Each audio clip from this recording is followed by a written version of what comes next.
What happens when a man hears music in everything?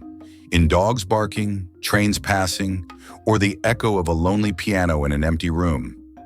What happens when a pop star rejects fame to chase the sound of perfection?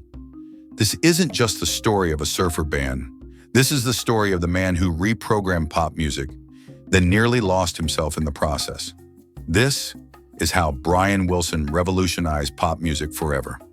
Welcome to Review Daddy, where we decode the mystery behind every trend.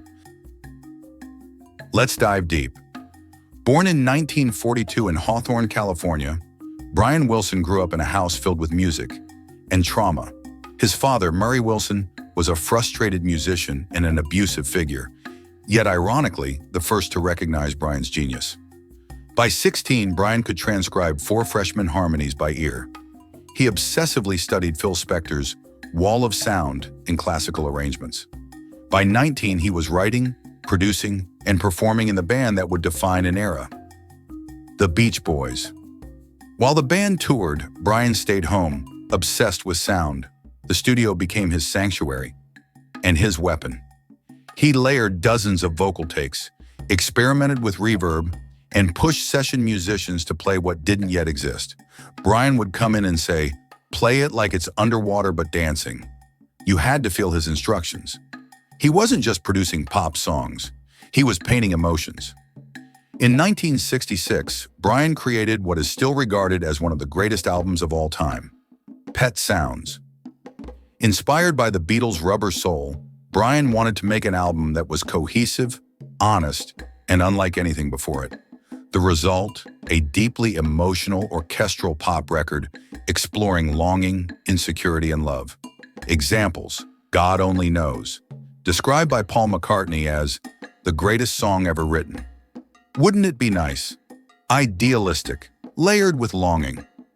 I Just Wasn't Made for These Times, a confession disguised as a melody.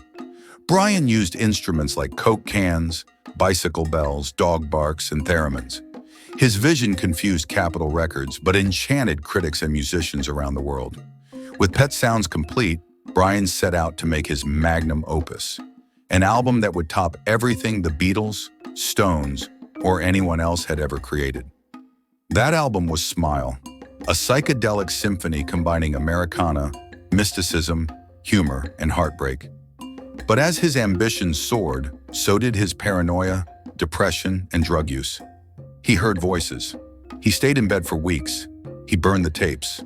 Smile was shelved, and Brian disappeared. For over a decade, Brian became a ghost in his own home. He was manipulated by doctors, cut off from his band, and barely functioning.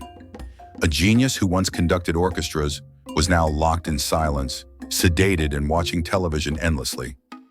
But the music never left him.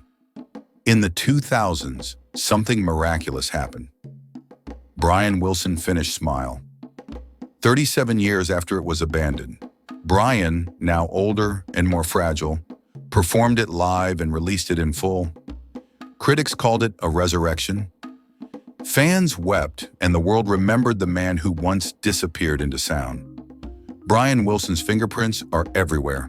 Kanye West's layered production, Frank Ocean's emotional vulnerability, Billie Eilish's bedroom pop aesthetics, Tame Impala's psychedelic builds, even Taylor Swift's song sequencing and sonic themes. Artists from all genres cite Brian as the architect of emotional, studio-driven pop. Because Brian Wilson didn't follow trends, he created the blueprint. He wasn't just a Beach Boy, he was a sound sculptor, a melody prophet, a troubled visionary. Brian Wilson didn't just revolutionize pop music. He reminded us that behind every perfect harmony is a broken heart still trying to sing. If Brian's story moved you, hit that subscribe button. Comment your favorite Brian Wilson song below. And remember, sometimes the quietest minds make the loudest echoes. Finally, subscribe to Review Daddy, where we decode the mystery behind every trend. Watch the next video now.